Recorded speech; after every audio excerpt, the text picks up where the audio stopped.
बच्चों, कैपेसिटर की प्लेट्स के बीच जब हम डाइलेक्ट्रिक इंसर्ट करते हैं तो कैपेसिटर की वेरियस प्रॉपर्टीज़ किस प्रकार चेंज होती हैं, ये स्टडी मैंने आपको करवानी है। और ये बहुत इम्पोर्टेंट है, बहुत आसान भी है लेकिन इम्पोर्टेंट भी बहुत है। ये ध्यान से भी आपने लर्न करना है। दो केस बनेंगे इसमें भी। एक तो कैपेसिटर को हमने पहले चार्ज कर लिया, एक प्लेट पे आ गया चार्ज प्लस क्यू, एक प्लेट पे आ गया charge minus Q. Q charge capacitor ने स्टोर कर लिया है। और जब कैपेसिटर चार्ज हो गया उसके बाद हमने चार्जिंग बैटरी को रिमूव कर दिया, और चार्जिंग बैटरी को रिमूव करने के बाद डाइलेक्ट्रिक इंसर्ट किया है। यानी dielectric is inserted after removal of the voltage source. तो इस केस में देखो वेरियस प्रॉपर्टीज़, हम नंबर एक तो यही देख लें कि जब डाइलेक्ट्रिक नहीं था तो जो कैपेसिटेंस था जिसको मैं सी नोट पहले कहा हूँ, उसकी वैल्यू कितनी, A into epsilon nought divide by D.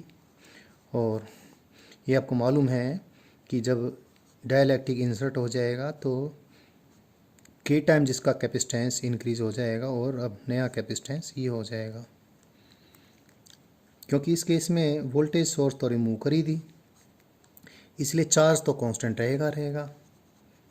तो जब डाइलेक्ट्रिक नहीं था तो भी कैपेसिटर ने कितना चार्ज स्टोर किया था, क्यू नोट। और जब डाइलेक्ट्रिक इंसर्ट हो गया तो भी कैपेसिटर ने कितना चार्ज स्टोर किया है, क्यू नोट ही। क्योंकि चार्ज तो वही रहा। इलेक्ट्रिक फील्ड डाइलेक्ट्रिक के इंसर्ट करने से के टाइम्स कम हो जाएगी।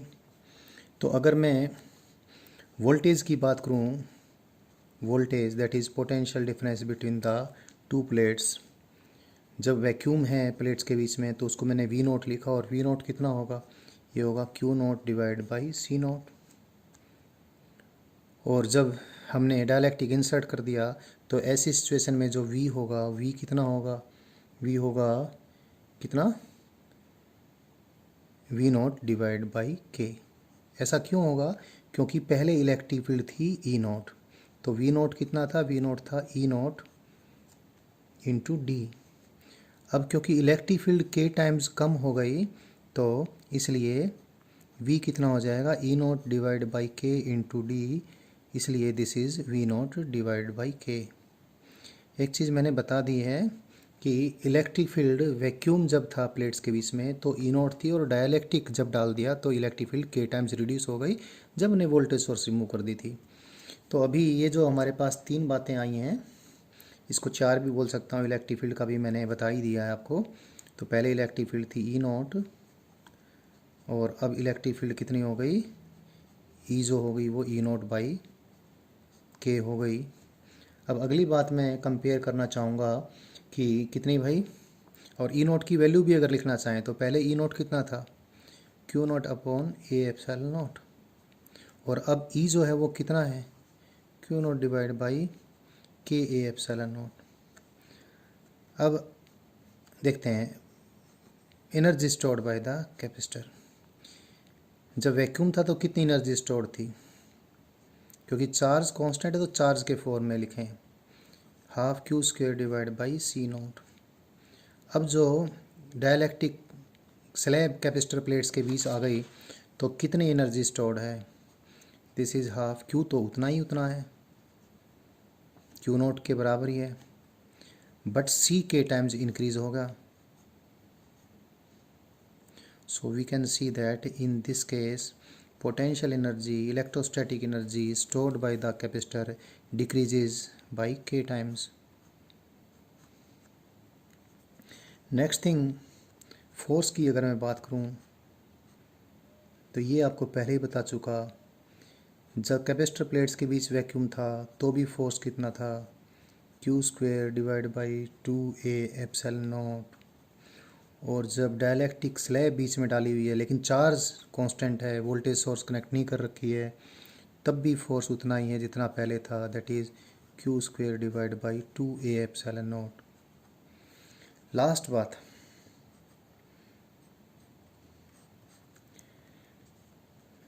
बात मैं करना चाहूँगा, work done in inserting the plate.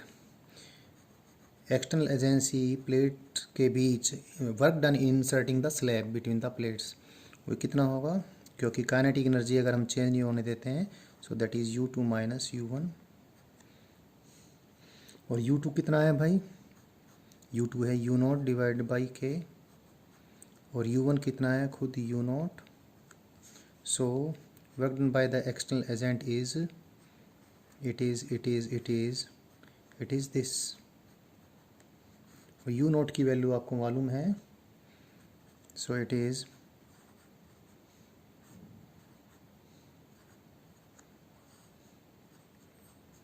Work done by the external agent inserting the slab. Negative इसलिए आया क्योंकि स्लैब अंदर की तरफ पुल्ड है, तो उसको स्लोली इंसर्ट करने के लिए एक्सटर्नल फोर्स बाहर की तरफ लगाना पड़ेगा, और स्लैब का डिस्प्लेसमेंट होगा अंदर की तरफ, क्योंकि डिस्प्लेसमेंट और एक्सटर्नल फोर्स अपोजिट हैं, इसलिए एक्सटर्नल फोर्स को नेगेटिव काम करना पड़ेगा. So it is the situation that is change in various properties of capacitor when dielectric is inserted.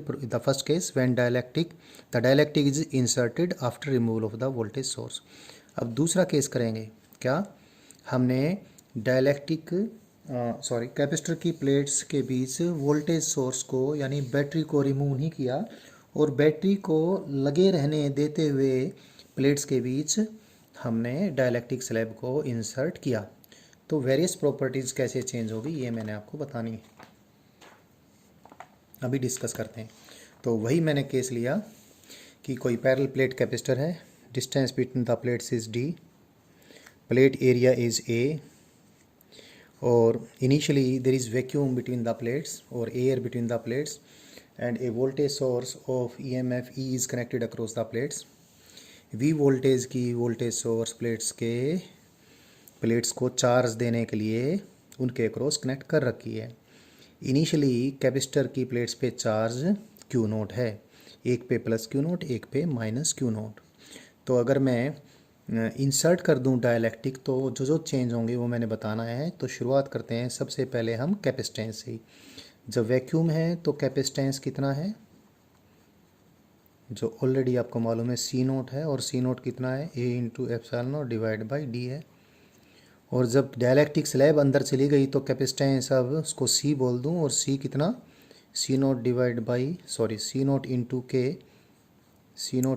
K and that is K into A into epsilon divide by D. ठीक है. और दूसरी बात, अब चार्ज की बात करूं. पहले चार्ज कैपेसिटर की प्लेट्स पे कितना Q0 जब वैक्यूम है, और आपको मालूम है चार्ज कितना होता है, voltage connected across the potential difference between the plates into capacitance. जब डाइलेक्ट्रिक स्लैब अंदर गई तो अब चार्ज चेंज हो जाएगा, क्योंकि वोल्टेज सोर्स लगातार कनेक्टेड है. तो चार्ज इसको मैं Q लिखूँगा, it is V into C, क्योंकि डाइलेक्ट्रिक स्लैब जब अंदर गई तो C इंक्रीज़ हो गया, तो कैपेसिटर प्लेट्स पे चार्ज इंक्रीज़ हो जाएगा. तो अब कितना चार्ज होगा, C की वैल्यू कितनी है K into C0. So it is K into V into C0, that is K into Q0. यानी कैपेसिटर की प्लेट्स को बैटरी से कनेक्ट किए हमने अगर डाइलेक्ट्रिक कैपेसिटर की प्लेट्स के बीच इंसर्ट होने दिया, तो अब कैपेसिटर पे जो चार्ज होगा, इनिशियली जो चार्ज था उससे K टाइम्स इंक्रीज हो जाएगा. अगली बात करूँ मैं potential difference between the plates, voltage. तो ये तो क्लियर है, पहले भी वोल्टेज V0 थी, अब भी वोल्टेज V0 ही है, क्योंकि वोल्टेज क्या है, potential difference between the two terminals, between two plates, positive plate and negative plate, उनके बीच में कितना है, जितना वोल्ट की बैटरी लगा रखी है, जितने वोल्ट की बैटरी लगा रखी है उसकी वोल्टेज कांस्टेंट है, तो वोल्टेज इस केस में चेंज नहीं होने वाली है. पिछले केस में वोल्टेज K टाइम्स रिड्यूस हो गई थी, क्योंकि वोल्टेज सोर्स यानी बैटरी को हमने रिमूव कर दिया था, उस केस में चार्ज कांस्टेंट था. और एक चीज़ और भी है, कैपेसिटर प्लेट्स के बीच इलेक्ट्रिक फील्ड क्योंकि यूनिफॉर्म होनी है, तो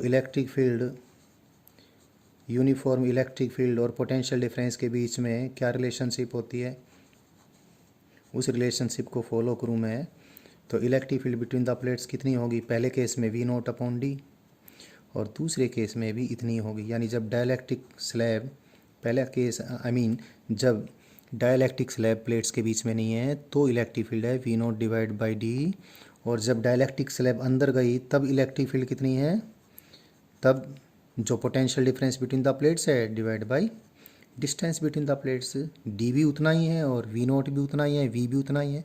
तो इस केस में जब वोल्टेज सोर्स कनेक्ट किए किए हमने स्लैब को अंदर इंसर्ट होने दिया, तो ना तो कैपेसिटर की प्लेट्स के बीच पोटेंशियल डिफरेंस चेंज होना है, ना ही कैपेसिटर की प्लेट्स के बीच जो इलेक्ट्रिक फील्ड है उसकी वैल्यू चेंज होनी है।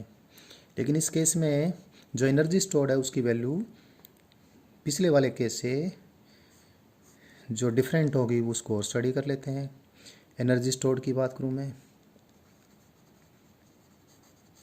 Energy stored half Q square by C लिखने के बजाय मैं इसमें क्या लिखूँगा इस केस में, इस केस में लिखूँगा जो चीज़ कांस्टेंट है उसकी टर्म्स में half C into V square, क्योंकि वी कांस्टेंट है, जो भी वी है उसको voltage V nought is V ही मैंने इसको लिखा है, ये मैं एक सिंबल वी नोट यूज़ कर गया था वी स्क्वायर। सी इस केस में क्या है, सी नोट है। और जब डायलैक्टिक इंसर्ट कर दिया तो डायलैक्टिक इंसर्ट करने के बाद क्योंकि सी के टाइम्स इंक्रीज हो गया, so K into C note into V square, so we have seen in this case the potential energy that is energy stored in the capacitor increases K times. इसको पिछले वाले केस से compare करें।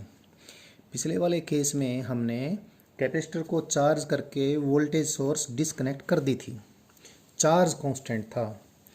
तो जब dialectic slab capacitor की plates के बीच हमने इंसर्ट की तो पोटेंशियल एनर्जी के टाइम्स रिड्यूस हो गई थी। जो electrostatic energy stored in the capacitor थी वो डायलैक्टिक स्लैब अंदर जाने के बाद, जब डायलैक्टिक स्लैब अंदर नहीं थी यानी खाली free space between the plates था, उससे के टाइम्स कम हो गई थी, इसमें के टाइम्स ज़्यादा हो गई है। Work done in inserting the plate भी हम कंसीडर करें और फोर्स बिटवीन द प्लेट्स भी कंसीडर करें। तो दोनों चीज़ पहले मैं वर्क डन कंसीडर कर लेता हूँ। वर्क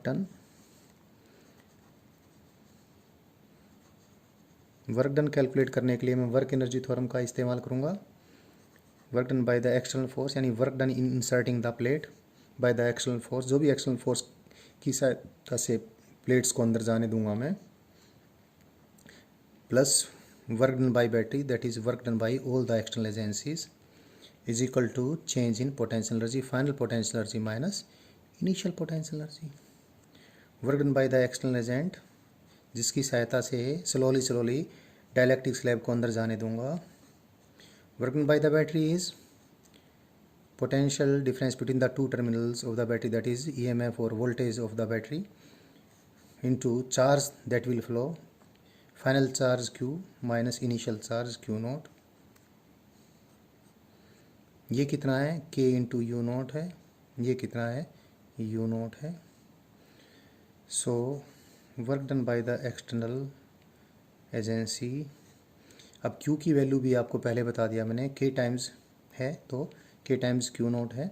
सो इसमें ये क्या हो जाएगा, V into Q nought into K minus one, और ये U नोट कॉमन आ गया, K minus one.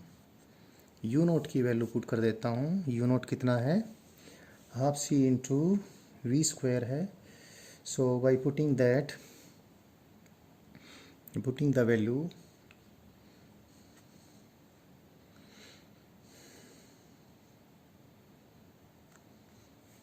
Work done की वैल्यू जो आ जाएगी, work done by the external force कितना आ जाएगा,